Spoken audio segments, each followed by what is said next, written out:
Boa noite, meus amigos, meus irmãos, minhas irmãs. Estamos aqui a convite do núcleo do Grêmio Espírita Amor e Luz para conversarmos um pouco sobre o Evangelho, capítulo 5, o esquecimento do passado.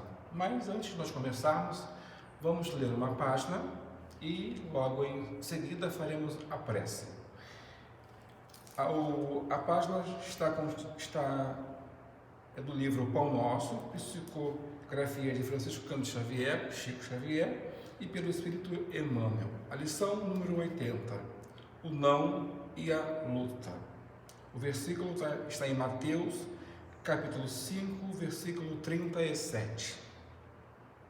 Anotou aqui Emmanuel. Mas seja o vosso falar, sim, sim, e não, não. Palavras de Jesus.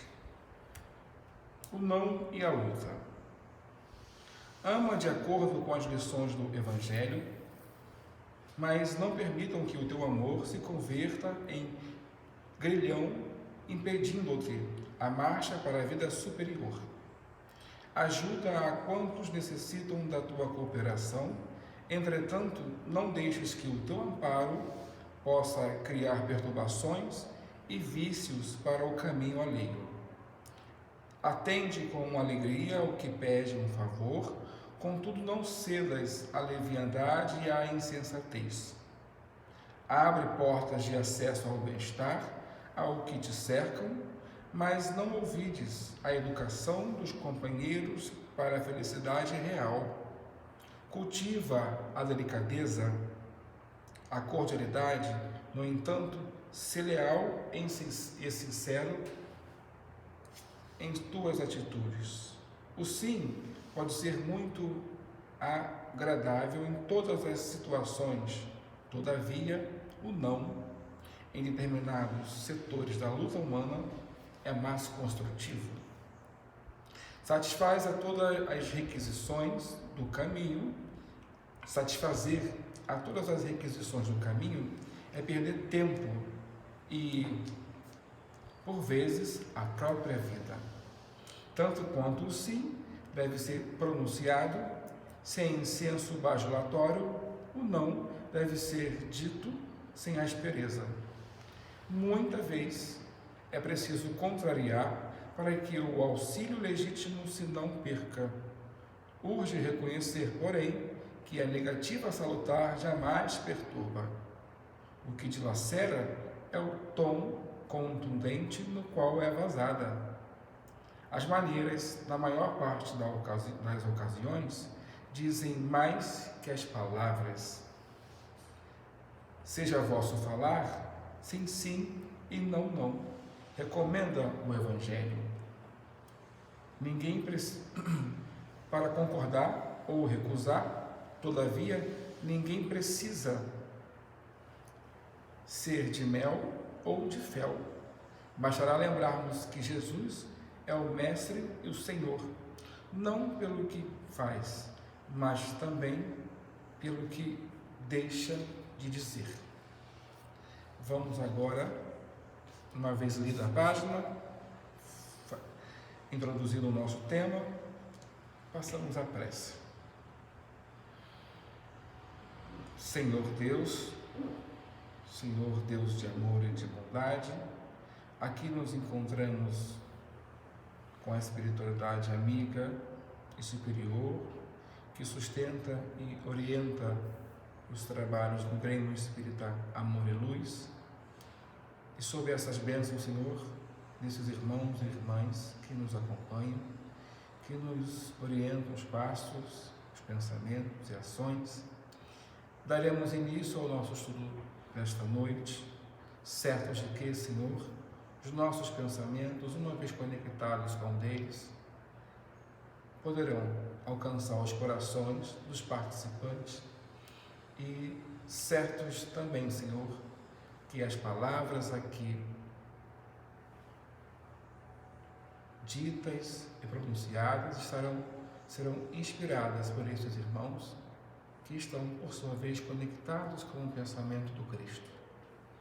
E muito obrigado por mais uma vez estarmos aqui reunidos mais uma vez, Senhor, respondendo ao convite da casa de forma positiva.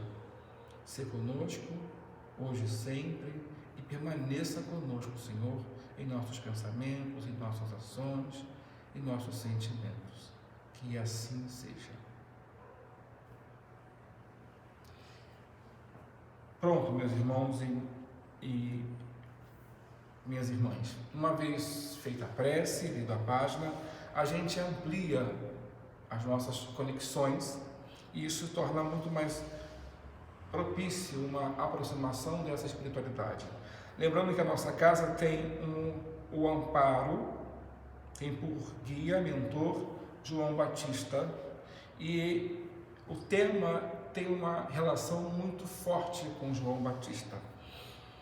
Lembrando que, uma vez conversando com os discípulos, Jesus disseram que João Batista era Elias e que Elias já estava conosco e que nós não percebemos isso.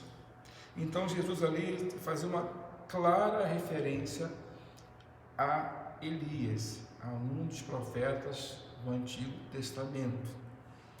E nas anotações dos apóstolos, fora dito e escrito que ele fazia referência clara a Elias. Então nós temos certos de que João Batista é a reencarnação de Elias. Obviamente que em um novo corpo, em uma nova época, em um novo momento histórico. Mas ainda temos que dar cumprimento à lei. Ainda também era João Batista o último dos profetas, lembrando que o próprio Cristo enaltece as suas qualidades. E é interessante que João Batista era primo de Jesus, lembrando que ele próprio se alegra com a chegada de Maria, a mãe do Cristo, quando vai visitar Isabel, se alegra dentro do ventre. E ainda no livro Boa Nova, de autoria Humberto de Campos, a gente tem claro também que desde pequenos, tanto Jesus quanto João Batista conversavam. Em um dado momento, se eu não me engano, no capítulo 2, as mães conversavam a respeito dos dois meninos, crianças, menos de 10 anos ainda. E elas já tinham certo de que os dois teriam uma grande missão na Terra, dado a profundidade e o tempo de conversação entre os dois. E quando a mãe de João o chama, já que eles precisavam ir para casa, ela gostaria que Jesus fosse. E uma vez chamando João, Jesus diz: eu não vou agora, João Batista irá primeiro. Claro que Jesus sabia que João Batista estava indo para a sua casa, mas ele também fazia uma referência ao processo desencarnatório de João.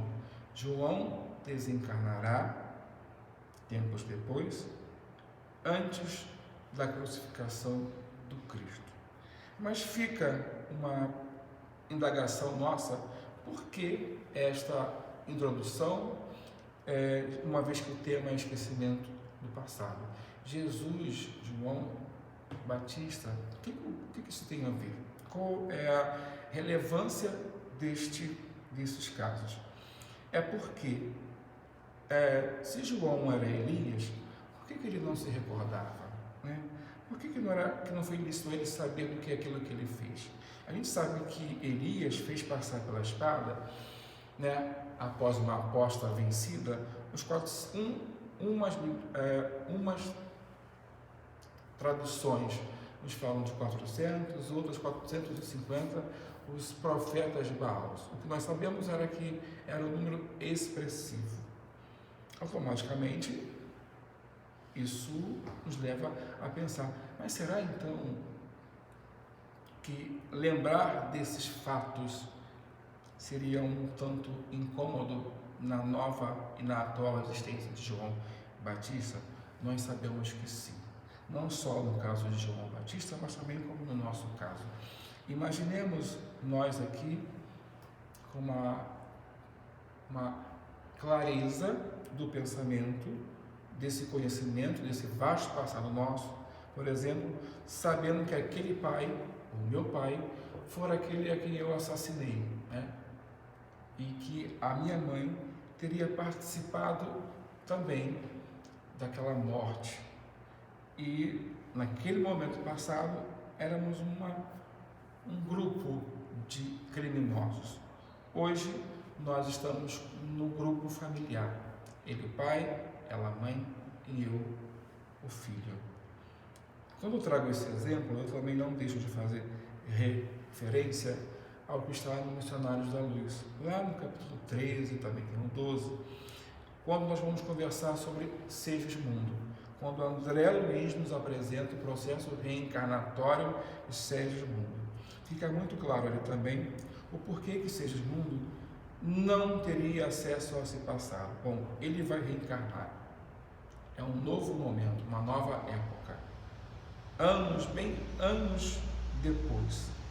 Mas Alexandre com Herculano e mais André Luiz, eles têm acesso ao passado do irmão e sabemos que fazia parte de um triângulo amoroso. Adelino, o pai reencarnado com a sua mãe, na existência anterior, Segismundo, ele assassina Adelino, né? E vai reencarnar agora para ser o filho deste senhor. E a mãe que participou era indiretamente vai ser a senhora, hoje vai ser a mãe. Então eles dois vão receber o irmão Segismundo. Então imagine se uma vez reencarnado fosse dada a ele a oportunidade, se é que é uma oportunidade, de saber das situações ocorridas no passado. Não seria mais difícil? Não seria muito mais complicado? Sabemos que sim. Assim como também em situações da própria existência, exemplo, pessoas que sofrem fortes traumas, né?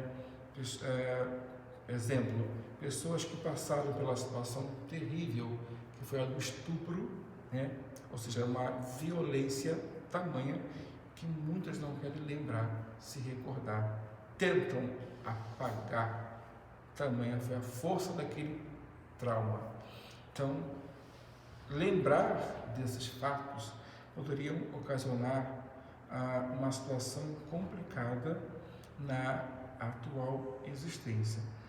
Mas Deus, que é bom, que é sobretudo amor, mas que é justo, misericordioso, deve ter tido uma razão para assim proceder, né? Por que Deus quis que nós esquecêssemos desse passado? Qual é a razão desse esquecimento? Então, lendo aqui um trecho do capítulo 5, item 11, nós vamos ver assim: infelizmente se faz objeção ao esquecimento do passado como um obstáculo para que se possa aproveitar a experiência de existências anteriores. Se Deus considerou conveniente lançar um véu sobre o passado, então repito, se Deus considerou conveniente lançar um véu sobre o passado, e é porque isso deve ser útil. Realmente, essa lembrança teria inconvenientes muito graves. Ela poderia, em certos casos, humilhar e muito, ou então estimular o nosso orgulho e, dessa forma, obstruir o nosso livre-arbítrio. De qualquer forma, causaria perturbações inevitáveis nas relações sociais. Em outro trecho, é comum o espírito renascer no mesmo meio em que já viveu e se encontra em relação com as mesmas pessoas, a fim de reparar o mal que lhes fez. Por isso eu trouxe esse caso de Segismundo, para perceber o que era amizade antes, um conluio, um grupo, hoje reencontra-se um grupo familiar, de laços consanguíneos. Por quê e para quê? Como diz aqui, para reparar o mal que ele fez, né? E se reconhece nessas pessoas, aquelas a quem havia odiado, talvez o seu ódio reaparecesse. De qualquer forma, ficaria humilhado diante das pessoas que tivessem ofendido. Para nos melhorarmos, Deus, veja o que Kardec coloca a questão, tendo por princípio Deus, que é justo, que é amor e que é bondade. Então, se ele é justo, ele tem que ser justo para todos. Eu, vocês aí, todos nós. Então, se Deus nos deu exatamente o que necessitamos e o que nos basta, a voz da consciência é o que necessitamos, e as tendências instintivas, tirando-nos o que poderia nos prejudicar. Então, eu vou parar aqui num trecho, que a voz da consciência e as tendências, elas são um indício do quanto que eu preciso melhorar.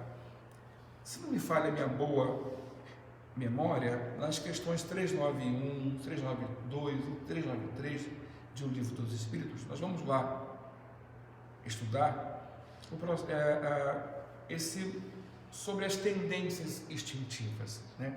Muitas das vezes uma família ela reside em uma região um pouco difícil, em que falta tudo, inclusive escola, mas em renascendo ali no ser espiritual, percebe-se nele um nível de percepção maior do que daqueles pais ali.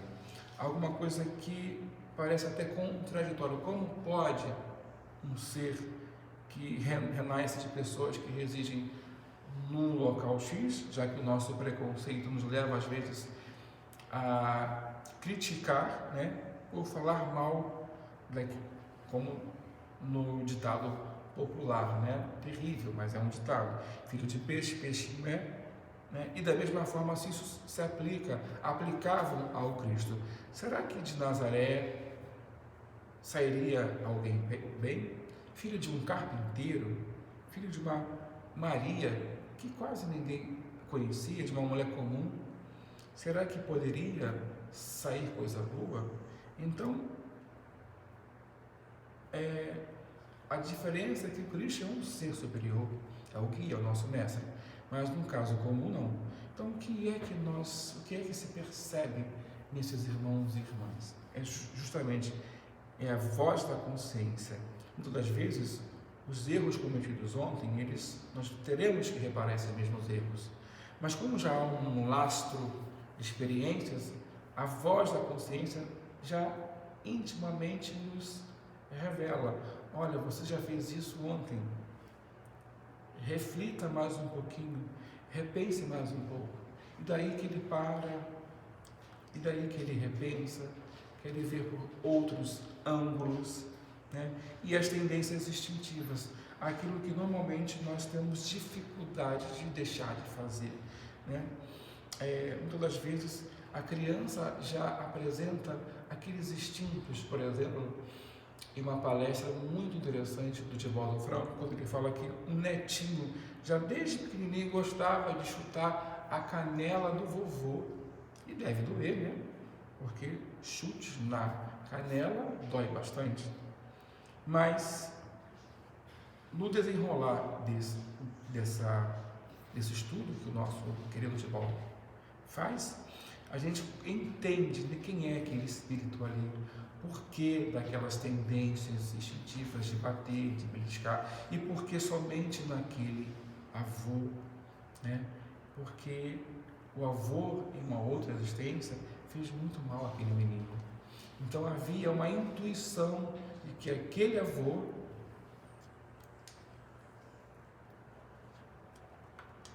que ele já conhecia aquele avô, ele só não conseguia explicar. E as tendências de ontem retornam também, porque nós também reencarnamos com as nossas tendências. Como diz aqui, o objetivo nosso e do grupo familiar é para nos ajudar a reparar este mal. Então, se nesse caso, tanto o de João Batista, Segismundo e seu grupo familiar, né? E mais esses casos que nós contamos aqui agora, fica muito evidente, né? E ao mesmo tempo evidencia, né? Como que Deus, e o quão amoroso é Deus, que nos possibilita só não o processo reencarnatório, mas também o esquecimento do mal que nós fizemos. É importante nós atentarmos para isso, né? Será que seria positivo saber de tudo que nós fizemos ontem? Às vezes vamos buscar terapias alternativas para nós termos acesso, mas vamos imaginar que tivéssemos acesso a uma situação que eu fiz. E agora eu sei que a minha mãe ou meu pai, um dos meus entes queridos, é o meu principal inimigo. Eu terei a coragem, uma vez que eu já conheço a doutrina espírita, uma vez que eu sei que ela é a revivescência dos ensinos do Cristo, será que eu vou ter coragem de perdoar aquele irmão, aquela irmã, uma vez que estamos no mesmo grupo consanguíneo? Não é melhor então que isso seja feito de forma mais espontânea, mais natural, por dever, né? E depois sim, deixemos que a lei nos venha dar a conhecer quem for aquele irmão, porque tanta raiva que eu sentia dele, ou da mãe, ou do pai, enfim. E um outro trecho aqui, ele vai dizer assim, que ao nascer o homem traz o que adquiriu, nasce como se fez, cada existência é para ele um novo ponto de partida, pouco lhe importa saber o que foi, se é punido ou porque praticou o mal, suas más tendências atuais são um indício do que falta corrigir em si mesmo, e é sobre este ponto que ele deve concentrar toda a sua atenção. Por conta do que foi completamente corrigido, não resta nenhum vestígio. As boas resoluções que tomou representam a voz da consciência que o adverte sobre o que é o bem e o que é o mal e lhe dá forças para resistir às más tentações, que também reside em nós. Então, vejam vocês, as boas resoluções, aqui também coloca um princípio que é do livre-arbítrio, uma vez que a voz da consciência, aquele pensamento íntimo, nos diz, às vezes nos diz através de sonhos, por pessoas, às vezes até por uma informação que me chega por uma página lida, uma advertência de um Emmanuel, né? Chega por diversas formas, mas uma vez tão ciente que a gente tenha coragem de renunciar ao mal, que a gente tenha coragem, o mal que reside em nós, podemos dizer que são vestígios, né, da animalidade que persiste em nós, e que uma vez iluminados nós, né, pela doutrina espírita, é preciso então lançar mão de recursos educativos, né, uma vez que a doutrina é também uma doutrina de educação, para orientar os meus passos e compreender a necessidade de perdoar o irmão ou a irmã, né? E uma outra coisa que fica muito implícito é que tanto o perdão ele faz parte da lei de caridade, quer dizer, da caridade conforme entendia Jesus, né? Então, perdoar não só porque eu tenho que perdoar, mas por ser também uma lei, por ser um imperativo da lei de justiça, amor e caridade, conforme está na questão 886, né, 886, do Livro dos Espíritos. E voltando aqui ao texto, ele vai dizer então que o Espírito não readquire a lembrança do seu passado que o Espírito não readquire a lembrança do seu passado somente após a morte.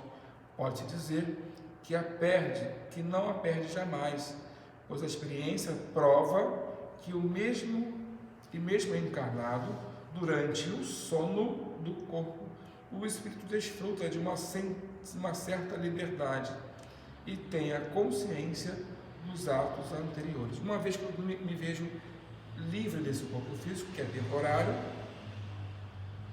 e no sono, após o sono, um nível de consciência um pouco mais profunda, eu posso ter acesso sim a esse passado, assim como eu posso também receber instruções novas da melhor forma de proceder com aquele pai, com aquela mãe, com aquele parente difícil, né? E as lembranças só se desfaz durante a vida exterior de relação, mas na falta de uma lembrança precisa, que poderia ser penosa e prejudicar suas relações sociais, ele adquire novas forças nesses instantes de emancipação da alma, se souber aproveitá-los. Quer dizer, no processo de emancipação, que também é um processo após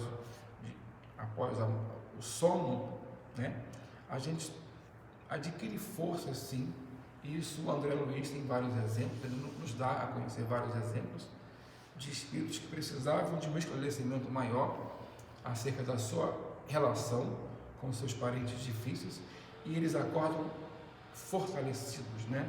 Porque estão dando ouvido, estão acordando as suas consciências, as potências da sua alma, e isso os torna mais pacientes, mais brandos, tolerantes, muito mais calmos. Então, meus irmãos, lembrando aqui, o esquecimento do passado é uma dádiva enorme. Quando a gente estuda um pouquinho da vida de Jesus Gonçalves, nós vamos perceber que foram várias reencarnações que ele precisou ter e sofreu da hanseníase. E a última, aqui no Brasil, né, uma das fotos já mostra ele sem o nariz, as orelhas, né?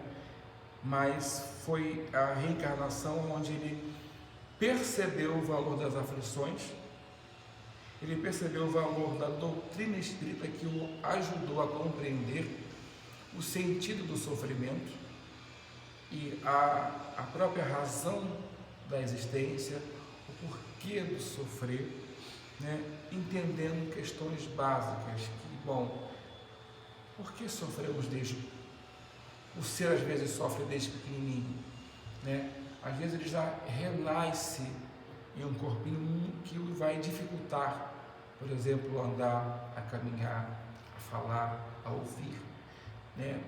Por que isso acontece? Ele foi descobrindo e tendo por ponto de partida ele mesmo. Então ele sabia que pelos seus ímpetos, pelas suas forças, boa coisa ele não fora. E nós sabemos que uma das principais reencarnações, ele foi o grande general visigodo Alarico, né? Que não foi também boa coisa. É isso lá nos tempos de Roma. E como general, ele tinha um grupo de pessoas, né, que ele comandava. E era um grupo muito terrível, né? Porque matavam-se mulheres, crianças, os idosos, e escravizavam os mais aptos, mais fortes, no caso os homens, né? Os inválidos era a morte certa.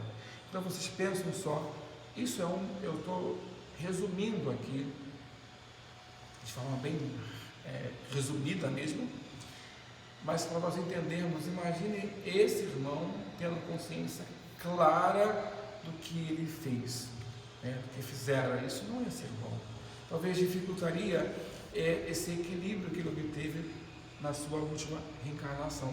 Lembrando que ele tem poesias no livro Parnaso de Além Túmulo, se eu não me engano, e poesias lindas que exaltam o valor da dor, o valor da reencarnação, o valor da vida em um corpo, assim como eles, o próprio Amazonas Hércules também, né?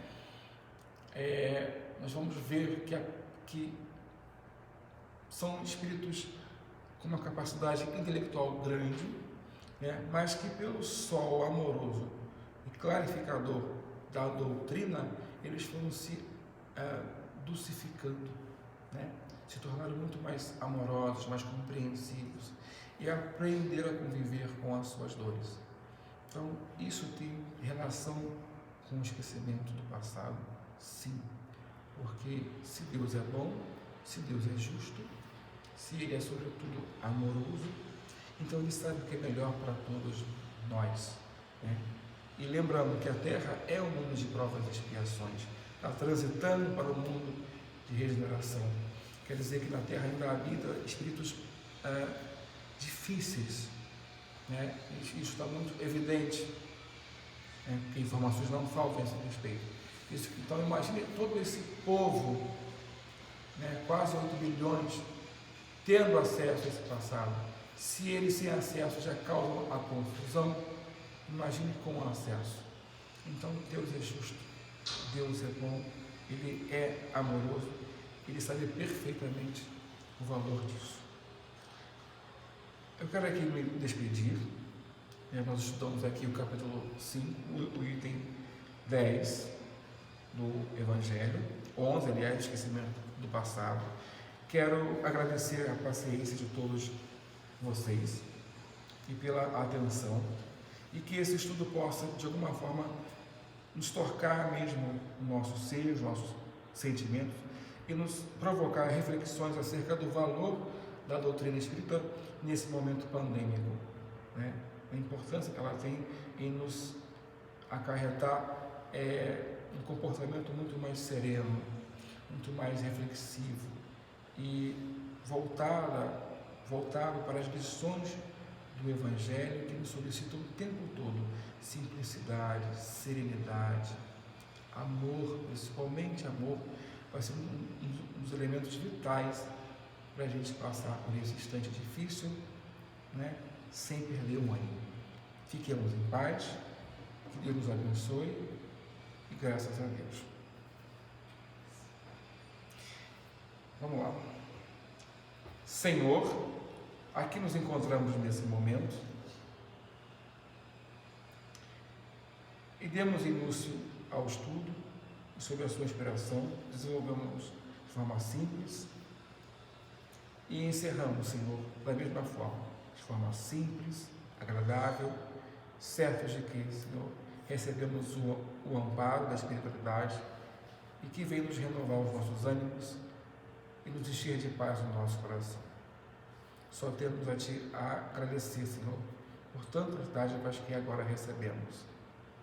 Que os irmãos que estão participando aqui conosco, recebam essas mesmas dádivas, Senhor, que sejam todos abençoados, assim como a sua família, que eles levem para os seus lares esses fluidos, Senhor, amorosos. E muito obrigado por mais uma vez a oportunidade que nos foi consentida. Obrigado, Senhor, por essa dádiva, por esse momento, por esse dia. Fique conosco, sempre conosco, Senhor. Que assim seja, e graças a Deus.